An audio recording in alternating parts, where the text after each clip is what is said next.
Welcome back to the Pray Vote Stand Summit. I am here with Ambassador Sam Brownback.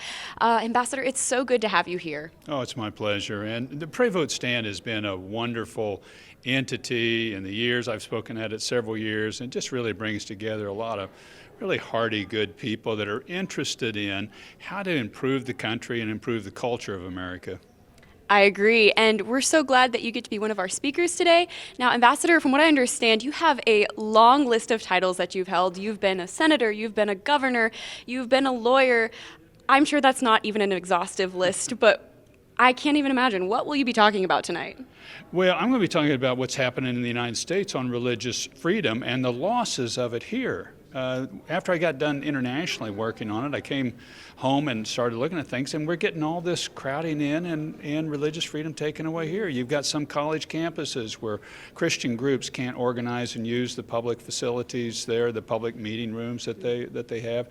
You got medical situations where you're getting pressure for religious-based hospitals to have to do transgender surgeries or be threatened with some of their funding or licensing.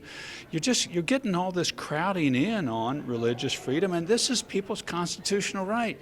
You have a constitutional free exercise right to peacefully practice your faith. So I'm going to talk about what we can do to push back, and we've started an organization, National Committee for Religious Freedom, to stand up and to push back at state and local levels in particular, standing up for the free exercise clause. I have so many questions based off of that. Starting big picture, what is the state of international religious freedom right now, maybe particularly under this administration? Well, it's not good, and it's been declining for 20 years, really. And arguably, really, what you're seeing take place is the authoritarian part of the world, and government doesn't like religion. Religion or people of faith is the one institution that has enough heart pull on the people to stand up to a government. Well, governments don't like that anywhere. And communists in particular don't like it because they're atheistic. And so you're just really seeing the whole institution of religious freedom, even though it's a fundamental human right, being crowded, squeezed, and a lot of places even suffocated. Afghanistan, if you're not of the majority Sunni Muslim strain, you're being hunted or pushed out now.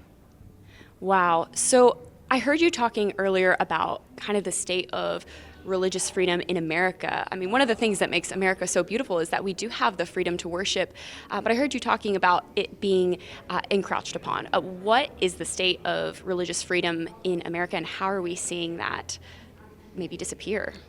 Well, I mean, we've got this constitutional right, but what you continue to see is people being forced to kind of hoe to a line that is the dominant majority view at the time. And you're seeing places crowded in on that. As I mentioned, you're seeing businesses do this, you're seeing others, but the key thing I think that is happening is people aren't respecting this fundamental human right in this country. So as I mentioned, student groups, Christian groups, and a public university not being able to use the public university meeting facilities to hold a Christian organization meeting. You're going, well, wait a minute, I've got a right to do this. I'm being peaceful about it. They're being told you can't have officers that agree with your Christian ethic. You're saying, well, our leaders need to agree with the message that we have. If you want to form your own organization and have a different set of views, that's fine. But I get to have mine too. And you're seeing that. And then you're also starting to see really some of these ideas like you're having trouble with being able to stand publicly with a traditional value. Just saying, so I believe marriage is the union of a man and a woman. I think it's a sacrament. Well, that becomes then where groups now are saying, well, you can't have that view and be a part of this group or this organization, or increasingly we're concerned about having this professional licensing. So that's why we're standing up and pushing back against this area. Why is religious freedom so important, and what happens when it gets taken away? Well, it's important because it was really the foundational human right that the founders built the country on. Remember, the Pilgrims came here because they didn't have religious freedom in England and Holland, where they came from. So they come to a whole new country to say, I want to just practice my faith the way I see fit. They weren't allowed to do that in England. And you had the whole country formed that way. And then the country comes together because they couldn't agree on religion. You had the Quakers in Pennsylvania, the Baptists in Georgia, the Catholics in Maryland. So they said, okay, we're not going to have a state-run church. We're not going to have a Church of America. And secondly, we're not going to limit your free exercise of your faith. You can practice your faith any way you want to. And that was the secret sauce that let the country come together in the first place. It's the secret sauce that keeps this diverse nation, the most diverse on the planet, still together. I look at it, we have a number of Amish in Kansas, and they are wonderful people. But a number of the Amish groups don't let their children go to school past the age of 16, and it's part of their faith. Well, we found a way to accommodate, saying, okay, well, you got to get a GED. All right, we'll do that, but we don't have to go to school past 16. That's what we've got to do as a country, find a way to accommodate deeply held religious views, and we can do it. Well, clearly, religious freedom is a very important thing to be protecting as Christians are looking at this issue and maybe concerned about its state in America right now. What is your advice for people who want to stand up for religious freedom domestically and internationally?